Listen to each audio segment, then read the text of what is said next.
sisi ndio tumecheza michuano hii mara nyingi na tumefika katika hatua nzuri. Lakini Yanga kama walikuwa ndani ya malengo, kwa sababu hatua yao ya makundi ndio kama ilikuwa kitu chao. Kwa hiyo lazima kocha kama nilivyosema mwanzo wapambane sana kwenda kuweka ile safu ya ushambuliaji ili kusudi iwe na makali zaidi. Pengine tutarajie mtaenda kuvunja uteja tarehe 1. Kitu pekee hata wachezaji wenyewe wanajua madeni ambayo sisi tuko nayo, sisi kama mashabiki tunawadai na deni, ili kusudi Simba tuonekane kama tunaongea lugha moja, waende wakaishinde dabi. Wakiishinda dabi, sisi mashabiki tutakuwa na nguvu na tutaenda kuwashangilia, kwa sababu kwenye kimataifa ambako tulikuwa tunategemea tumeshindwa kufanya vizuri, kwa maana kwamba tumekuwa wa mwisho kwenye kundi letu. Kwa hiyo ili kusudi mashabiki tuwe pamoja, lazima issue ya kwanza Simba kabla ya kwenda kwenye ubingwa, maana ubingwa uko mbali sana, kwa sababu ligi ni mchezo wa kuokota na kudondosha alama. Kwa lazima kwanza tuanzie hapa kwenye dabi. Umeridhika na mchezo kupelekwa visiwani?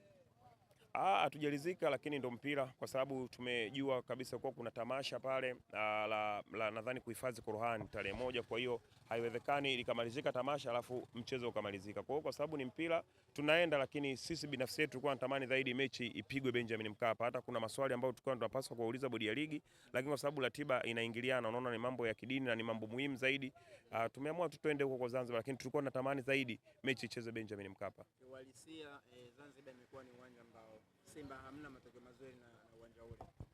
Pengine nini hasa kinaenda kufanyika?